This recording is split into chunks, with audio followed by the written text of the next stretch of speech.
បាទ ស្រីអ្នកគ្នានេះជាធូរសម្រាយរឿងអញ្ចឹងអ្នកគ្នាចង់ចុះឈ្មោះរៀនមកការធូរសម្រាយរឿងដោយ AI ទោះបីអត់ចេះកូដក៏រៀនបានដែរអាចចុះឈ្មោះបានតម្លៃ$25អញ្ចឹងយើងមាន free source code ឲ្យទៀតអញ្ចឹងឥឡូវខ្ញុំតេស្តធូរសម្រាយរឿងដែលយើងទៅបង្កើតរួចមកអូខេខ្ញុំដាក់ចូល import ចូលហើយខ្ញុំតេស្តមើល You don't deserve to be served with dishes អូខេអានេះនៅនិយាយជាអង់គ្លេសទេអញ្ចឹងដើម្បី translate ឬក៏បកប្រែរឿងរបស់យើងទៅភាសាខ្មែរបានយើងចុចពាក្យថា auto translate ដើម្បី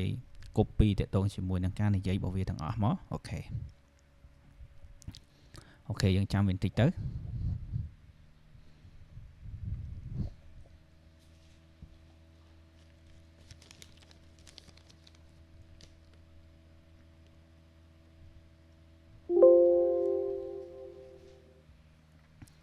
បាទបន្ទាប់ពី copy ហើយ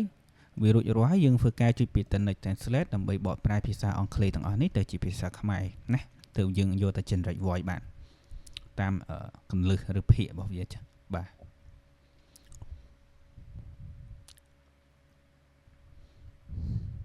អញ្ចឹងយើងសូមរងចាំវាបន្តិចដើម្បីឲ្យវាធ្វើការឲ្យត្រឹមត្រូវតាមលក្ខណៈបច្ចេកទេសរបស់វាអូខេអញ្ចឹងវាបកប្រែរួចរាល់ហើយអញ្ចឹងអ្វីដែលយើងត្រូវធ្វើបន្តគឺយើង generate voice អូខេ generate voice នេះមានន័យថាឲ្យវាបកចាប់ផ្ដើមបកប្រែសលេងពីភាសាអង់គ្លេសទៅជាភាសាខ្មែរតែម្ដងជំរឿតួអង្គនេះវានឹងនិយាយជាភាសាអង់គ្លេសឲ្យយើងណាអូខេនេះច្រឡំមាត់វានឹងនិយាយជាភាសាខ្មែរឲ្យយើងណាអូខេអញ្ចឹងរងចាំទាំងអស់គ្នាបន្តិចណា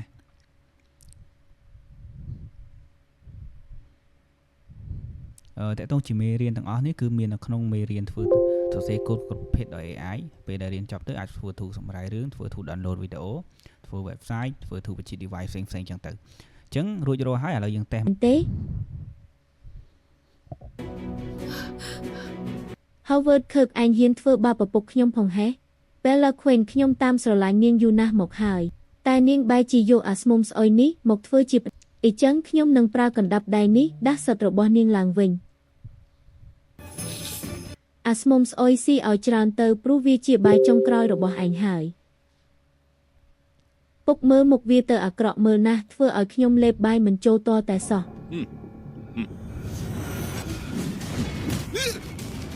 ឆ្កែផ្ទះណាគេនឹងមកព្រោះរំខានគេ